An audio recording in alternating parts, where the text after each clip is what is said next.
Mina was only 16, but her shoulders carried the weight of a whole family. Their mud house had cracks in the walls. When the wind blew at night, cold air entered through every hole. In winter, they had only one thin blanket to share. Some nights there wasn't enough feed. One evening, her little sister looked at her with teary eyes and whispered, "Sister, is there more bread?" Amina forced a smile and broke her own piece in half. "I'm not hungry. You eat." But when everyone slept, her stomach hurt from hunger. She would quietly drink water to make the pain feel smaller. The farm was their only hope, but sometimes the crops failed, sometimes insects destroyed them, sometimes there was no rain. And every time something went wrong, Amina felt like the sky itself was against her. Before sunrise, while other girls were still dreaming, Amina was already awake. She lit the fire. She kneaded the dough. She carried water from a well far outside the village. She washed clothes with her tired hands. Her mother once said softly, "You are too young for this burden." Amina replied with quiet strength, "If I don't do it, who will?"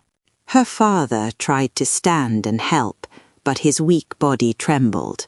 "Forgive me, my daughter," he said, his voice shaking. "You should be studying, not suffering like this."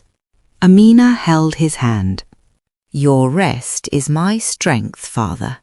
Then she would go to the farm and work under the burning sun, her back bending like her mother's. Blisters covered her hands, but she never complained. At 16, she was not just a sister. She was the provider, the protector, the hope. Sometimes, when she saw girls her age walking to school with books in their hands, something broke inside her. She once told her mother quietly, "I wanted to become a teacher." Her mother's eyes filled with tears. "You still can, my child." But Amina shook her head slowly. "Not now. My dream can wait. My family cannot." At night, when everyone slept, she sat outside and cried silently so no one could hear her. She wasn't crying because she hated her family. She was crying because she loved them so much that she gave up her own future. That kind of love hurts. In the village, people talked. Some women whispered, "Look at her, working in the fields like a man." Others said, "Poor girl, no one will marry someone so rough and sunburned." Amina heard them, every word.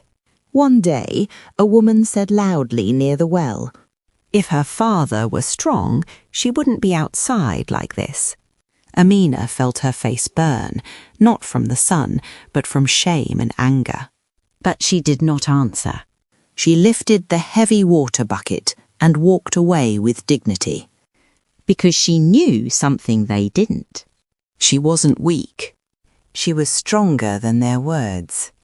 One year, the rain did not come. The soil cracked. The plants dried.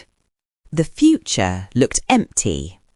Her father looked at the dying crops and whispered, "It's over." Amina shook her head firmly. "No, not while I'm still breathing."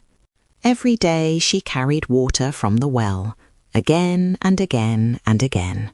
Her little brother once ran to her and said, "Sister, why do you work so hard?" She smiled, wiping sweat from her face. "Because one day you will not have to." Weeks passed. Some crops survived. It wasn't much, but it was enough. Enough for food. Enough for school notebooks.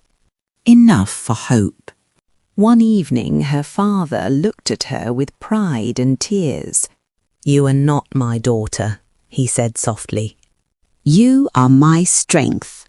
And for the first time in a long time, Amina allowed herself to cry, not from pain, but from relief.